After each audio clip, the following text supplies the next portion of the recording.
മഹാലക്ഷ്മി സീരിയലിൻ്റെ പുതിയൊരു എപ്പിസോഡിലോട്ട് എല്ലാവർക്കും സ്വാഗതം.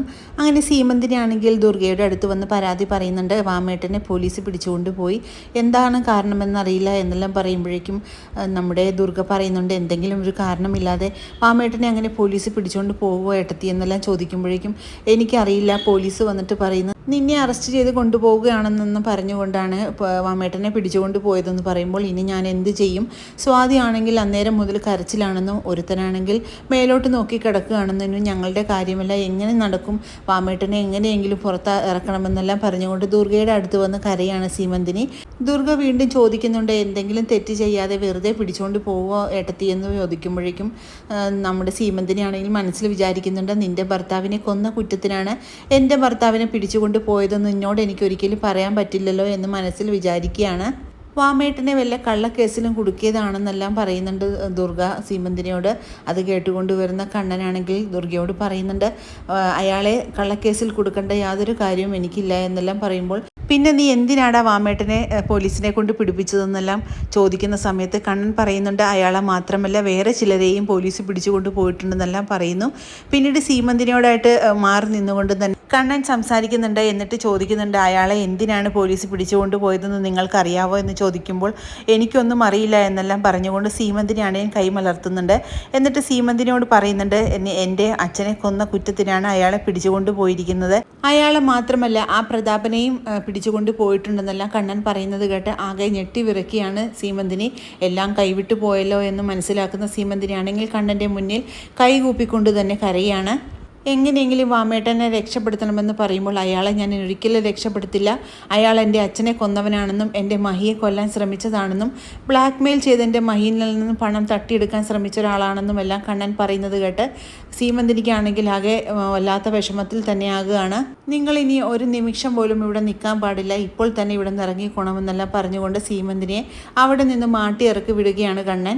ദുർഗയും ഉണ്ണിയുമാണെങ്കിൽ വീണ്ടും കണ്ണനോടായിട്ട് ചോദിക്കുന്നുണ്ട്, എന്തുകൊണ്ടാണ് അവരെയെല്ലാം പോലീസ് ഏൽപ്പിച്ചതെന്ന് ചോദിക്കുന്ന സമയത്ത് കണ്ണൻ പറയുന്നുണ്ട്, അതൊക്കെ നിങ്ങൾ വഴിയെ തന്നെ അറിയും, അതുകൊണ്ട് അതറിഞ്ഞു കഴിയുമ്പോഴേക്കും അമ്മ തന്നെയായിരിക്കും അമ്മയുടെ ആങ്ങളുടെ മുഖത്ത് ആദ്യത്തെ അടി കൊടുക്കുന്നതെന്നെല്ലാം കണ്ണൻ പറയുന്നത് കേട്ട് വല്ലാതെ വിഷമിച്ച് തന്നെ നിൽക്കുകയാണ് ദുർഗ. എന്നിട്ട് കണ്ണൻ പോയതിന് ശേഷം ദുർഗയും ഉണ്ണിയും കൂടെ സംസാരിക്കുന്നുണ്ട്. എന്താണ് കാരണമെന്ന് ഇപ്പോഴും മനസ്സിലായിട്ടില്ലല്ലോ, പക്ഷേ ഉണ്ണി പറയുന്നുണ്ട്, അവളുടെ അച്ഛനാണെങ്കിൽ സുഖമില്ലാതിരുന്ന സമയത്ത് എന്തോ സംഭവിച്ചിട്ടുണ്ട്, നമ്മളറിയാത്ത എന്തോ കാര്യങ്ങളെല്ലാം തന്നെ ഉണ്ടായിട്ടുണ്ട്, അതുകൊണ്ടാണ് ഇത്രയും വലിയൊരു പ്രശ്നമായിട്ട് ഇത് ഇങ്ങനെ നിലനിൽക്കുന്നതെന്നെല്ലാം ഉണ്ണി പറയുന്നുണ്ട്. പിന്നീട് കരുണാലയത്തിൽ വെച്ച് കരുണയ്ക്കാണെങ്കിൽ വല്ലാത്ത അസ്വസ്ഥതയും തലചുറ്റലും എല്ലാം സംഭവിക്കുന്നു. അങ്ങനെ പെട്ടെന്ന് തന്നെ തലകറങ്ങി വീഴുന്ന കരുണയെ മുത്തശ്ശിയാണെങ്കിൽ ഓടിച്ചെന്ന് പിടിക്കുന്നുണ്ട്.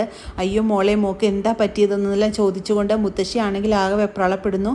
അവിടെയാണെങ്കിൽ പ്രതാപനും ഇല്ലാത്ത ഒരു സമയമായതിനാൽ മുത്തശ്ശിക്കാണെങ്കിൽ ആകെ വെപ്രാളം വരികയാണ്. അങ്ങനെ മുത്തശ്ശിയെ ഉടനെ തന്നെ ഹോസ്പിറ്റലിൽ എത്തിക്കുന്നുണ്ട് കരുണയെ. എലിസബത്ത് ഡോക്ടറുടെ അടുത്ത് തന്നെയാണ് കരുണയെ കൊണ്ടുപോകുന്നത്. അങ്ങനെ കരുണയെ പരിശോധിച്ചതിന് ശേഷം ഡോക്ടറാണെങ്കിൽ പുറത്തോട്ട് വരുമ്പോഴേക്കും മുത്തശ്ശി ചോദിക്കുന്നുണ്ട്, എന്താണ് ഡോക്ടറെ, എന്തെങ്കിലും സംഭവിച്ചോ?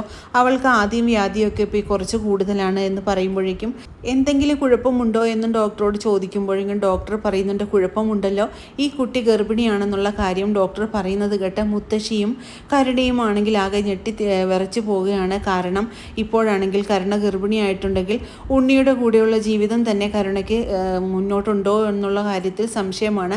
അതുകൊണ്ടാണ് ഇപ്പോൾ ആ വാർത്ത കേട്ടിട്ട് അവർക്ക് യാതൊരുവിധ സന്തോഷവും ഇല്ലാത്തത്. അങ്ങനെ കരുണയാണെങ്കിൽ ആകെ വിറങ്ങലിച്ച് തന്നെ നിൽക്കുകയാണ്.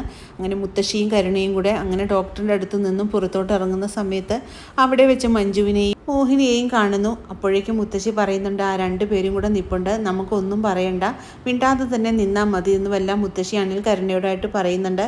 കരുണയെ കാണുന്നതും ആകെ ദേഷ്യപ്പെട്ടുകൊണ്ട് തന്നെ നമ്മുടെ മഞ്ജു വരുന്നുണ്ട്. എന്നിട്ട് പറയുന്നുണ്ട്, നിന്നെ കാണണമെന്ന് എനിക്ക് ആഗ്രഹമുണ്ടായിരുന്നു, നിന്നെ കാണുമ്പോൾ നല്ല വെച്ച് തരണമെന്നാണ് എൻ്റെ ആഗ്രഹമെന്നെല്ലാം പറഞ്ഞുകൊണ്ട് കരുണയെ ഉപദ്രവിക്കാനായിട്ട് മുന്നോട്ട് വരുന്ന സമയത്ത് മുത്തശ്ശിയാണെങ്കിൽ അവളെ തടയുന്നുണ്ട്. എന്നിട്ട് പറയുന്നു, അവൾ ഗർഭിണിയാണെന്നും അവളെ ഒന്നും ചെയ്യരുതെന്നെല്ലാം പറഞ്ഞുകൊണ്ട് തന്നെ മഞ്ജുവിനെ തടയുന്ന മുത്തശ്ശിയോട് മഞ്ജു പറയുന്നുണ്ട്, ഇവൾ ചെയ്ത ക്രൂരതയ്ക്ക് ഇവൾക്ക് ഒരിക്കലും അമ്മയാകാനായിട്ട് സാധിക്കില്ല, ദൈവം അവൾക്ക് അതിനുള്ള ശിക്ഷ തന്നെ കൊടുക്കുമെന്നെല്ലാം പറഞ്ഞുകൊണ്ട് മഞ്ജു ആണെങ്കിൽ ആകെ ദേഷ്യപ്പെടുന്നുണ്ട്. അങ്ങനെ പിന്നീട് മുത്തശ്ശിയും കരുണയും അവിടെ നിന്ന് പോകാൻ ഒരുങ്ങുന്ന സമയത്ത് കണ്ണനെ അവിടെ വെച്ച് കാണുന്നു. കണ്ണനാണെങ്കിൽ ഇവർ ദേഷ്യപ്പെട്ടുകൊണ്ട് തന്നെ ചോദിക്കുന്നുണ്ട്, നീ എന്തിനാണ് ഇപ്പോൾ ഇവിടെ വന്നത്? എൻ്റെ കുഞ്ഞിനെയും മഹിയെയും കൊല്ലാൻ ശ്രമിച്ച നിനക്ക് ഞാൻ ഒരിക്കലും മാപ്പ് തരില്ല. നിൻ്റെ അച്ഛനാണെങ്കിൽ ഇനി ഒരിക്കലും പുറംലോകം കാണില്ല. അതുപോലെ തന്നെ നിന്നെയും ഞാൻ ജയിലിനുള്ളിലാക്കുമെന്നെല്ലാം പറഞ്ഞുകൊണ്ട് വളരെ ദേഷ്യപ്പെട്ടുകൊണ്ട് തന്നെ കണ്ണൻ നിൽക്കുന്നത് കാണുമ്പോഴേക്കും മുത്തശ്ശിയും കരുണയുമാണെങ്കിൽ ആകെ ഞെട്ടിവിറക്കുകയാണ്. ഇനി ഒരിക്കലും നിന്നോട് എനിക്ക് ക്ഷമിക്കാനായിട്ട് കഴിയില്ല എന്നെല്ലാം കണ്ണൻ പറയുന്നുണ്ട്. വളരെ ത്രില്ലിംഗ് ആയിട്ടുള്ളൊരു എപ്പിസോഡുകളാണ് ഇനി വരാനിരിക്കുന്നത്. ഈ റിവ്യൂ ഇഷ്ടമാകുകയാണെങ്കിൽ ലൈക്കും ഷെയറും സബ്സ്ക്രൈബും ചെയ്ത് സപ്പോർട്ട് ചെയ്യണേ. പുതിയൊരു എപ്പിസോഡിനായിട്ട് നമുക്ക് കാത്തിരിക്കാം.